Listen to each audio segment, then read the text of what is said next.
Welcome, good morning, afternoon, evening, whatever time it is for you listening to this today. Thank you for joining me. My name is Nicholas Clay. I teach and coach mindfulness, and I'm a founder of Being One World. The purpose of this video is to provide mindfulness education on the operation of how we operate as humans being and how understanding this operation can help us to gain the true power that we have for ourselves to be at our best for whatever it means for each individual person. So I'm not here in this video to tell anybody the right thing to do or how to be, merely to explain and show opportunity that we have to have power of ourselves instead of relinquishing that and being at times out of control of ourselves, acting out of survival and reacting to the world. If you find video in this, or if you find value in this content, please like, subscribe, follow, share. I'm here to support, and I really hope that you can find some useful and practicalness out of what I have to share today. So for the first video of this series, we're going to start at the ground floor of ego. What is ego and how can it get in our way?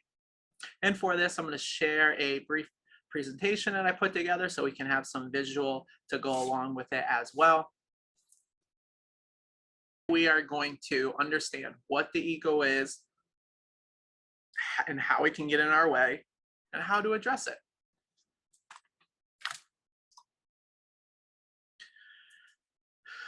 Our ego, for simplistic terms, is the identity of oneself.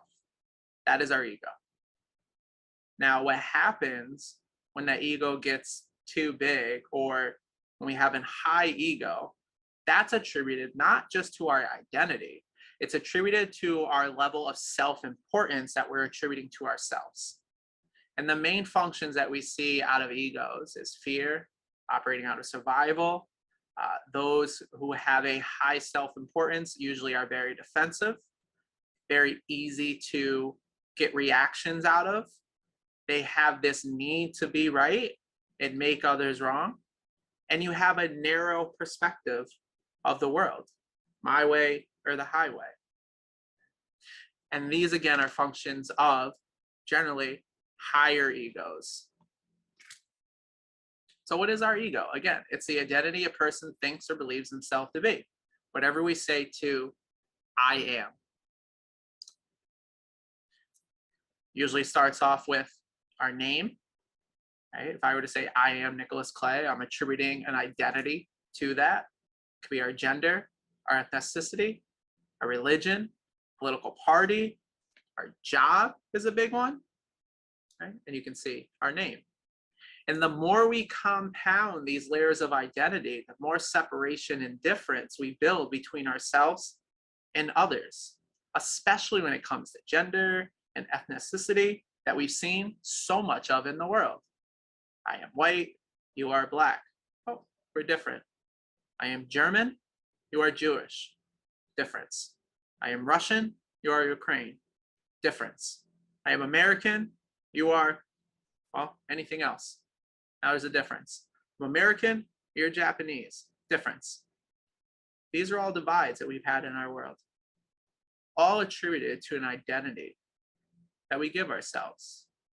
And as this world commingles more and more, you can see it gets harder and harder to keep a hold of these identities. You look at a country like America, where there's more and more integration of different backgrounds. Well, then when someone says they're American, what does that even mean anymore? Now we're attributing an identity to the piece of land on these arbitrary lines that we've drawn around the earth, and then we're claiming to be that. I am American because I was born on this piece of soil, and now I'm different than you because you're Italian, or you're German, or you're Russian, or you're a Muslim, right? And again, time and time again, we see in this world, this causes a divide. So is ego bad? No. Is it good? No. It just is. And when we give too much importance to it, we get a divide. When we lower that importance, we build an understanding, we build unity. So this is one of the ways that ego can get in the way. Not just ego in itself, it's when that ego gets elevated to a point where this super high importance of ourself now creates this problematic divide in the world. Now we have two forms of ego. We have our reactive defensive ego that many people operate from. And this is when we have parts of our ego that are built from these lower areas here of consciousness. And then we have the ego that we can create of ourselves. And this is when we start functioning from our higher mind, right? From these higher levels of consciousness. And I'll also have a video later on that will talk specifically on the map of consciousness and how this relates. For right now, we're going to stick to focusing on just the properties of the ego. So strong egos, what do those look like? What do people with high self-importance tend to function as? Well, they're easily reactive. There's limited growth because they already have a I know-it-all type of mentality. There can be a strong victim mentality there. They generally will blame other people. It's always somebody else's fault. It could never be my fault. I could not be wrong. Very defensive, which means they're also easily offended. You're very susceptible to manipulating or manipulating others to fit in a narrow perspective of what you'll deem right and others wrong. The identity is usually unconsciously designed. What does that mean? Because it comes from reactions. It comes from ways that we've built up defenses to protect ourselves, meaning we're operating out of survival. You rely on force instead of power, forcing outcomes, needing to control things, coming from negative experiences. And generally, again, people with this high self-importance, they usually don't have deep understandings. They function more from judgments. The spectrum of high ego, high self-importance, as opposed to, like you saw on the map, enlightenment, is the difference between a move towards judgment as opposed to a move towards understanding. The more understanding we have, the lower our self-importance is. It requires that to be able to see people as equals. The more divide that we put between ourselves as a human and another human, the less we're able to understand them. The more of an understanding we have, we begin to see these similarities and it begins to drop our ego, because what you'll find out when you connect close truly with another human is that we truly are all the same fundamentally. Weak ego, so those that have a lower ego, a lower self-importance, still carrying an identity, of course, we all do. What are the properties of someone with a weak ego? And why would this be beneficial in the world? Well, they're more flexible. It doesn't have to be just this one way or nothing. Authentic, because the defenses are down, so there's more vulnerability there, generally more supportive in the world. Calmer. You'll find people with stronger egos are usually a lot louder, right? They need attention to feed into that self-importance. Everyone needs to know they're in the room, as opposed to those that come in calm, more quiet. They have a deeper understanding of their self. You'll generally get along with most people. Because again, when you have a wider understanding, you can connect with a wider range of people, as opposed to if you have an identity purely focused on one thing. Maybe it's a sport, maybe it's a certain activity, maybe it's with a certain political party. That's been a big divide in this country.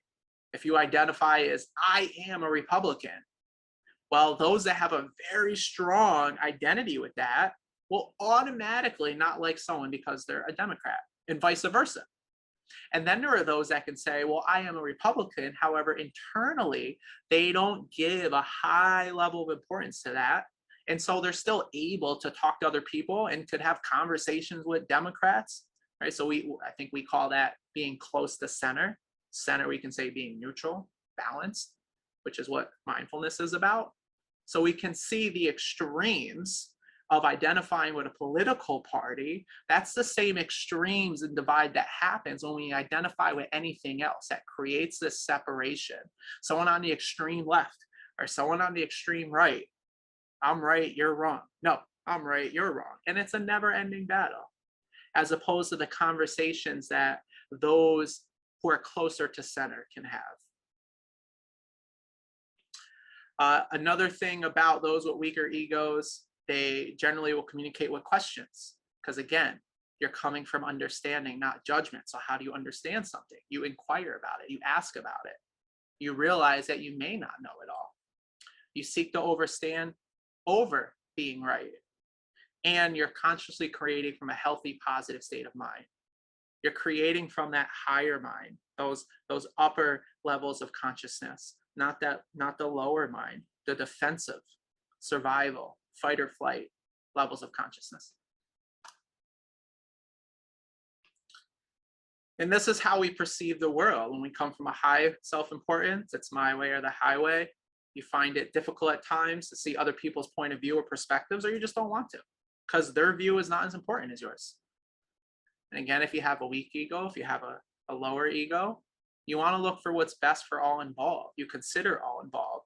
You're able to understand other people's point of view. And understanding someone's point of view does not necessarily have to mean that you agree with their point of view. I think oftentimes those with high egos struggle to want to understand someone else's point of view because they're fighting that reaction of how they're going to feel or to admit that they could be wrong. Just that alone will scare someone to not want to understand someone else's side. Right? Fundamental fear or need that we have. This fear to be wrong, this need to be right, however you choose to look at it. It also affects our awareness. The higher our ego, the lower our awareness. We have a narrow perspective of the world. As opposed to a weak ego, a low ego has a wider awareness. Again, it's the difference between judgment and understanding. And so that concludes this video on the ego, how it operates. Some takeaways you can have from this is look at yourself. Is it an issue for you and is it not? Are you highly defensive? Do you easily get reactive from what people say? Are you easily offended? If so, these are things that you can look within yourself and clear up for yourself by lowering the importance of how you identify yourself, seeking to understand, then be understood. If you find that you're always judging or blaming something else, well, again, that's something to look at. Because at the end of the day, it's about workability. You want to accomplish something in the world, you have a choice. You can make things harder for yourself, or you can make things easier for yourself. And when I mean harder or easier, I'm talking to your experience of self. Are you feeling good carrying yourself the way you are? Or do you find it uncomfortable when you get offended or when you're reacting to something? Because I know for me personally, I've always found negative emotions to be uncomfortable. Even though I've had them, I never enjoyed having that. So if you're someone that does not enjoy being mad, angry, upset, then I encourage you to stick around, subscribe to the channel, follow the page, turn on your notifications, because this is what this is going to grow and be about, and this is what I'll continue talking about. If you are someone that says, you know what, I enjoy being angry, I enjoy being mad, I don't care to be happy all the time, well, then this probably is not the channel for you. And that's okay. There's nothing wrong with that.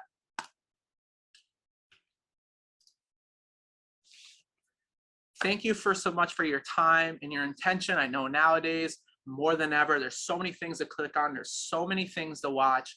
I really do appreciate your view. It means the world. And I look forward to connecting and growing further with all of you. Hope you found value. If you would like to subscribe, check out the website. If you're interested in coaching, again, it helps to have someone to be able to shine a light on that blind spot. If you are very serious about working on yourself and you would like an extra hand, extra support, extra guidance, I'm very happy to work with you. You'll have their first session, discovery session on me, free of charge, and then we can talk about how that looks moving forward. So all the information is going to be in the description below, website, newsletter, Facebook page, Instagram page, LinkedIn page. I'm pretty easy to find, and wish you all well. Have a great life. See you on the next one. Cut. It's going to be my thing. That's my thing. Cut.